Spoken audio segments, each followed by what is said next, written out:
Święta Bożego Narodzenia zbliżają się wielkimi krokami, czas więc wprowadzić się w ten nastrój oglądając kultowe świąteczne produkcje. Jednym z takich kultowych filmów jest Kevin Sam w Nowym Jorku z 1992. No i wiem, że od premiery filmu minęło sporo lat, ale jestem przekonany, że nie wiedzieliście o wszystkich detalach, o których dzisiaj wspomnę. A jeżeli tak jest, to podzielcie się tym filmem ze znajomymi i zapytajcie się ich, czy oni wiedzieli o wszystkim, o czym dzisiaj wspomnę. Przed wami detale, które mogliście ominąć oglądając Kevina Samego w Nowym Jorku. Zapraszam. Najpierw chciałbym powiedzieć wam pewną ciekawostkę dotyczącą samego tytułu. Pierwotnie film miał nazywać się Alone Again i miał ponownie dziać się w domu rodziny McCallisterów, jednak właściciele rezydencji zażyczyli sobie tak ogromnych pieniędzy, że zdecydowano się zmienić koncepcję i liczna rodzina spędziła w domu tylko kilka pierwszych scen filmu. No właśnie, bo w tym domu panuje kompletny chaos. Wszyscy biegają z pokoju do pokoju, starając się spakować. W pewnym momencie widać Fullera popijającego Coca-Colę. W pierwszym filmie Fuller pił wyłącznie Pepsi, jednak po 2 latach coś mu się odwidziała, a może zmienił się sponsor? Sam nie wiem. Jedną ze spokojniejszych osób w domu jest Kevin. Siedzi sobie na łóżku rodziców, bawiąc się Talkboyem. Tylko że jest pewien problem. Ta zabawka nie istniała przed premierą filmu. Dopiero później sprzedano prawa do jej produkcji. Powstały nawet różne wersje, takie jak Talk Girl czy Talk Boy Junior, czyli mniejsza wersja. Niestety w 1999 zaprzestano produkcji zabawek. W tej scenie mamy też początek świetnego easter egga, o którym wspomnę nieco później, ale pamiętajcie o tej scenie. Jak zwykle spóźniona rodzina pakuje się do busów. Zwróćcie uwagę na kurtkę Fullera. Jest to kurtka Kevina sprzed 2 lat. Dobrze, że nie tylko w Polsce daje się ubrania młodszym i mniejszym członkom rodziny. Kevin Sam w domu natychmiast stał się wielkim hitem. Sequel nakręcono 2 lata później i wszyscy aktorzy byli już bardzo rozpoznawalni, a szczególnie Macaulay Culkin. Nie można było zamknąć lotniska, na którym nagrywano część scen, więc tą sekwencję nagrano w lutym, kiedy ruch na lotnisku jest mniejszy, a dekoracje świąteczne wciąż wiszą. Jeżeli zatrzymacie film w odpowiednim momencie, z lewej strony zauważycie żółtą taśmę oddzielającą część lotniska niedostępną dla turystów. Miało to zapobiec zbędnemu nagromadzeniu się fanów aktorów chcących wystąpić w filmie. Zostańmy jeszcze chwilę na lotnisku. Jeżeli ta osoba wydaje wam się znajoma, to macie rację. Sandra McCat wcieliła się w pomocnika Mikołaja w pierwszym filmie. Nie wiem tylko, czy to jest awans, czy degradacja, bo sam wolałbym zostać pomocnikiem Mikołaja. No i nareszcie poznajemy naszych przezabawnych i jakże groźnych zbirów Harego i Marva. Tym razem zmienili pseudonim na Lepkich Bandytów. Zwróćcie uwagę, że kiedy Marv nakleja kolejne samoprzylepne plastry, na jego dłoni już można zobaczyć monety, mimo że jeszcze nie włożył rąk do garnuszka z pieniędzmi. A chwilę później w tle możecie zobaczyć Franka Oza. Frank Oz to aktor głosowy użyczający swojego głosu takim mało znanym postaciom jak Yoda czy ciasteczkowy potwór z ulicy Sezamkowej. Dalej pojawia się postać, o której chyba wszyscy słyszeliśmy, czyli Donald Trump, były prezydent Stanów Zjednoczonych. Dlaczego się tam pojawił, możecie zapytać? Pewnie wielu z was też doskonale to wie. Trump był właścicielem hotelu w czasie nagrywania filmu. Jednak prawdopodobnie nie wiecie, że w tej scenie po prostu okłamał Kevina.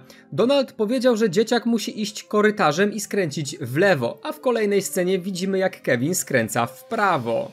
Aha, i kobieta przyjmująca rezerwację w ogóle nie zapytała o daty meldunku. Albo w Stanach robi się to inaczej, albo nie zostanie pracownikiem miesiąca. Aż do 2008 Hotel Plaza w Nowym Jorku miał w swojej ofercie doświadczenie Kevina McCallistera, czyli pobyt w podobnym pokoju do tego, w którym zatrzymał się Kevin, kilka prezentów związanych z filmem i limuzynę oprowadzającą po wszystkich miejscach, w których film był nagrywany. No niestety nie znam ceny tej przyjemności. Sceny w hotelowym basenie nie były nagrywane w tym samym hotelu, w którym zatrzymał się Kevin. Mało tego, nie były nawet nagrywane w Nowym Jorku. Hotel Plaza nie ma basenu, a tą scenę nagrano w hotelu Four Seasons w Chicago. W hotelu oprócz cukrzycy Kevin zamówił sobie kilka kaset VHS. W ogóle pamiętacie jeszcze takie kasety? Jeżeli tak, zostaw kciuk w górę. W każdym razie na bank nie zauważyliście, co ogląda Kevin. W pierwszej części McCallister oglądał film pod tytułem Aniołowie o brudnych twarzach. Tym razem ogląda sequel, czyli Aniołowie o brudniejszych twarzach. A teraz pora na ten świetny easter egg, o którym wspomniałem kilka momentów wcześniej. Wszystko związane jest z dmuchanym klaunem, którego Kevin dostał w prezencie.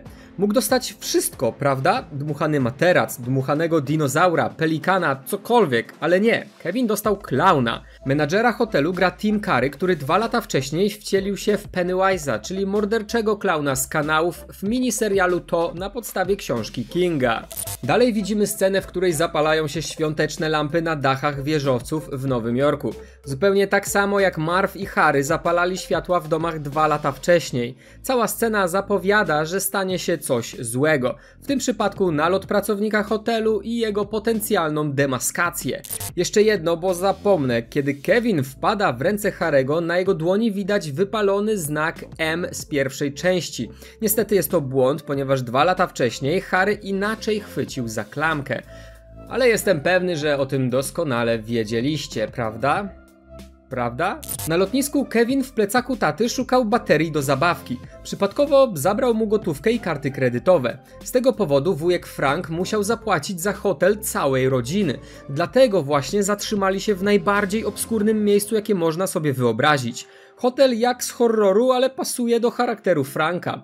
Wiedział o nim, ponieważ jeszcze siedząc w busie wspomniał, że nie wyglądał tak źle podczas podróży poślubnej. Nie wiem jak wy, ale ja zawsze starałem się odszukać legendarny sklep pana Duncana z zabawkami w Nowym Jorku. Niestety bez skutku. Teraz wiem, dlaczego mi się nie udało. Sklep Duncana po prostu nie istnieje i nigdy nie istniał. Wnętrze budynku to przerobiony teatr, a sceny pokazujące ulice i szyld to biurowiec o nazwie Rookery w Chicago. Sklep jest fantastyczny i jestem pewien, że marzyliście o wizycie w jego niekończących się alejkach. W jednej z tych alejek można zobaczyć cameo Chrisa Columbusa, reżysera filmu trzymającego córkę. Żona Columbusa wystąpiła w obu filmach. W pierwszym jako stewardessa, a w drugim jako recepcjonistka hotelu przyjmująca rezerwację Kevina.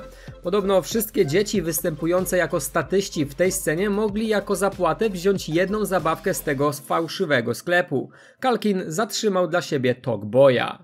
W każdym razie Kevin McCallister kupił sobie zabawkę, tylko nie wiem co ona ma niby robić poza pluciem smarem, ponieważ w późniejszych scenach Kevin używa tej zabawki, aby nasmarować drabinę i podłogę w remontowanym domu. W zamian za nienaganną postawę pan Duncan pozwolił Kevinowi wziąć z choinki zabawkę. Polecił turkawki, w których jedna ma ułamane skrzydło. Nie ma to jak w piękny sposób pozbyć się popsutych zabawek. Jednak dzięki magii Hollywood w kolejnej scenie turkawki były całe i zdrowe. Dobrze, że nie ożyły. Nareszcie Harry i Marv wyszli ze sklepu zaczerpnąć powietrza. Oczywiście w tak gigantycznej metropolii trafili na McCallistera. Czy zwróciliście uwagę, że nigdy nie powiedzieli o nim Kevin? Nazywali go różnymi rzeczami, ale nigdy nie zwrócili się do niego po imieniu. Kevin zaczął drzeć się w niebogłosy, no ale kto by się nie przestraszył takich zakapiorów. Przerażony Kevin uciekł do parku, a w tak zwanym międzyczasie kupił perły na ulicznym stoisku z myślą o zasadzce. Kiedy rozerwał sznur, na chodnik wysypały się perły. Jednak kiedy Marv i Harry na nie nadepnęli, było ich znacznie więcej. Jakieś 3 razy więcej, no ale kto by tam liczył? Policzyliście? Serio, jest ich 3 razy więcej? Teraz nie ma takich zim jak kiedyś, prawda? Tyczy się to nie tylko Polski, ale całego świata. W Stanach Zjednoczonych podczas zimy często nie ma śniegu, więc Hollywood używa sztucznego. Tak też było w przypadku pierwszego filmu. Na nieszczęście w czasie kręcenia sequela Nowy Jork nawiedziła zamieć śnieżna i temperatura spadła tak nisko, że niektóre z kamer zamarzły. Wracając jednak do Kevina, udało mu się uciec do hotelu, którego pracownicy zorientowali się, że karta jest kradziona. Gdyby tylko udało im się go złapać, gdyby tylko poczekali na policję. Ale nie, ten wpadł prosto w ręce lepkich bandytów. Jednak Kevin nie byłby Kevinem, gdyby im nie uciekł. Schował się do skrzyni na bryczce. Chwilę później Marv złapał jakiegoś dzieciaka, myśląc, że to McCallister. Dlaczego tak pomyślał? Czapka, którą ma na głowie to dziecko, jest do złudzenia podobna do czapki Kevina z pierwszego filmu. Mam jeszcze jedną ciekawostkę, której myślę, że mogliście nie zauważyć. Kiedy Marv i Harry zgubili w parku Kevina, ten powiedział: spokojnie, on jest sam, dzieci boją się parków. Jest to nawiązanie do tego, co powiedział Harry jeden film wcześniej, czyli dzieci boją się ciemności. Po angielsku brzmi to bardzo podobnie. Nie wiem w ogóle, czy zwróciliście uwagę, ale czy ta sceneria nie wydaje wam się jakoś dziwnie znajoma, szczególnie fanom filmów kina akcji i Keanu Reevesa? Dokładnie w tym miejscu lata później nagrywano Johna Wick. Nie wiem dlaczego, ale jako kilkunastoletnie dziecko Kevin w Nowym Jorku postanowił karmić gołębie nocą. Spotkał tam tajemniczą gołębiarę, która była inspirowana postacią z Mary Poppins. Zadam wam teraz jedno szybkie pytanie. Jak miała na imię kobieta z parku? Pewnie nie wiecie, co? Spokojnie, nikt tego nie wie. Opowiedziała Kevinowi historię swojego życia, jednak nigdy nie zdradziła mu imienia. Nawet napisy końcowe pokazują gołębiarę. Kiedy Kevin postanowił zmienić swoje życie i rozbić witrynę sklepu Duncana, do cegły przyczepił notatkę. Pan Duncan użył adresu hotelu z notatki, aby wysłać całej rodzinie prezenty. Oprócz tego, kiedy Kevin rozbija szybę, zaczyna wyć alarm.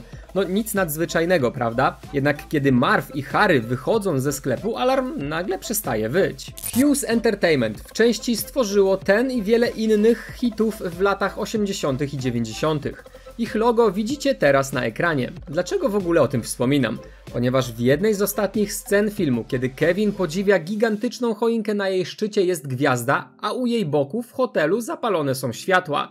Wszystko razem przypomina logo studia po części odpowiedzialnego za ten film. No i zostajemy przy końcówce, bo końce są zawsze najlepsze. Jest tam jeden z moich ulubionych easter eggów, którego jestem przekonany, że nie zauważyliście, a jeżeli tak, to macie bystre oczy. Kevin i reszta rodziny budzą się w hotelu, aby odpakować prezenty w dzień świąteczny. Zwróćcie uwagę na piżamę Fullera. Czerwona w dinozaury, też mi znalezisko powiecie. Jednak w pierwszym filmie Kevin w rozmowie z sąsiadem przyznał, że za nietrafione prezenty można dostać w zęby. Kiedyś jego znajomy został pobity, ponieważ podejrzewano, że miał piżamę w dinozaury. A propos, mam jeszcze bardzo dziwny błąd.